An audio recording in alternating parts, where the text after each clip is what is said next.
1993, nació un oscuro proyecto musical noruego llamado Agast. Este grupo se enfocó en el estilo Dark Ambient y estaba compuesto por dos supuestas brujas, Andrea Augen, quien se hacía llamar Niebla, y en ese momento estuvo casada con Samot, guitarrista de Emperor, con quien también tiene una hija, y Tanya Sten, quien usaba el seudónimo Noche. Estaba casada con Fenris, de la banda Darkthrone. Andrea proviene del norte de Alemania, y se trasladó a Londres en 1990 para hacer una carrera como modelo, pero sintió que la escena modelo era muy superficial, por lo que se alejó de ella y vivió en Londres durante 2 años en casas ocupadas, donde estudió temas esotéricos y la conexión con la magia pagana, siguiendo a la bruja Kreysen.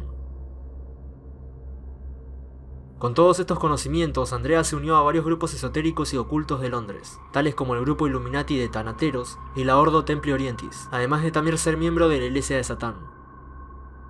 Ella comenzó su carrera musical como cantante de fondo en la banda de black metal Cradle of Filth, con quienes trabajó en el disco llamado El Principio del Mal Hecho Carne. Mientras estaba de gira con esta banda conoció a Samot y comenzó a componer música al estilo de una banda llamada Death in June, por lo que se planteó un estilo black metal como base al principio, pero esta idea fue dejada de lado debido a que el canto gutural era muy difícil. Más tarde Andrea conoció a Tanya, y estas dos mujeres comenzaron a trabajar juntas en algo que años más tarde sería considerado un tesoro dentro de la música oscura, utilizando diferentes elementos para darle energía negativa y una extraña esencia atmosférica a sus melodías, que aparecieron en el único álbum que lanzaron, llamado Brujería en el Ocaso de la Oscuridad. Este disco fue grabado con la grabadora de 4 pistas de Fenris, y con el micrófono que le pertenecía a Dead, cantante de Mayhem, quien se quitó la vida el 8 de abril de 1991 con un disparo de escopeta en la cabeza.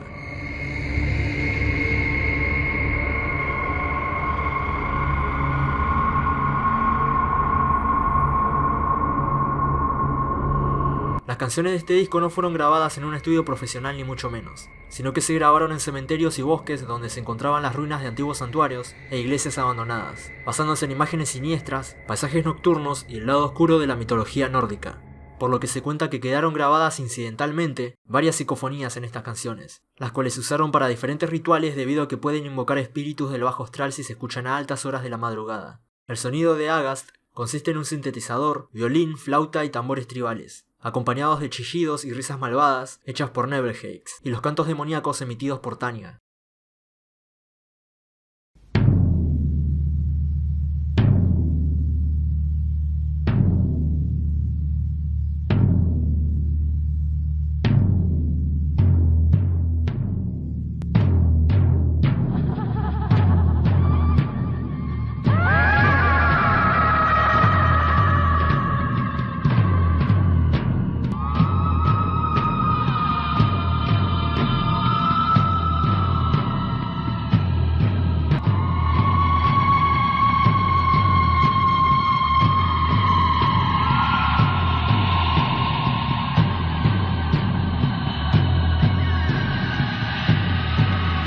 Este tipo de música se describe por sus oyentes como inquietante o desconcertante, e incluso oyentes que no están familiarizados con la visión oscura de las dos mujeres o con el estilo black fueron incapaces de escuchar este álbum durante largos periodos de tiempo, antes de que la paranoia o el miedo se apodere de ellos, llevándolos a un punto incómodo y provocándoles rechazo hacia esta obra musical. La canción Sacrifice trata sobre los sacrificios de niños que realizaban las brujas en la época medieval, y aún así la música de Agast apareció en películas de terror como Regression, The Spectre y Sinister, además de también aparecer 2 de sus pistas en un álbum recopilatorio de canciones. A pesar de esto y de solo vender 500 copias de este álbum, el trabajo de Agast se detuvo debido a que, según Andrea, Tanya prefería pasar su tiempo en compañía de hombres en lugar de trabajar profesionalmente en su música, por lo que Augen se hizo cargo del trabajo mientras Sten se consideraba importante porque estaba en una banda. Por esto, Andrea eligió hacer música ambiental ella sola, pero esto cambió cuando descubrió la música neo-folk y comenzó a trabajar en un proyecto llamado Agalas Runedance, junto a los contactos que tenía en esta escena, el cual fundó en 1996 y ganó popularidad internacional, llegando incluso a entrar en varios rankings. Este proyecto terminó en 2002,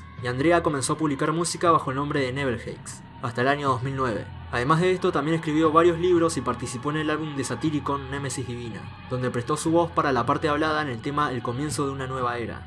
En una entrevista, Augen dijo que se ve en el futuro escribiendo películas y trabajando nuevamente con las cámaras. Por otro lado, Tanya trabajó como fotógrafa y diseñadora gráfica, creando portadas de discos y haciendo sesiones de fotos para bandas de black metal noruegas de los años 90, incluyendo a Darkthrone, Ulver, Thorns, Satyricon, Burzum, Emperor y Sun O, destacando principalmente su trabajo en las sesiones de fotos oficiales de la banda Thorns y del proyecto Isengard. crea un proyecto alterno de Fenris, además de las portadas del primer y tercer disco de la banda Ulver, y del sexto álbum de Burzum, siendo el segundo escrito por Barbie Kernes en la cárcel.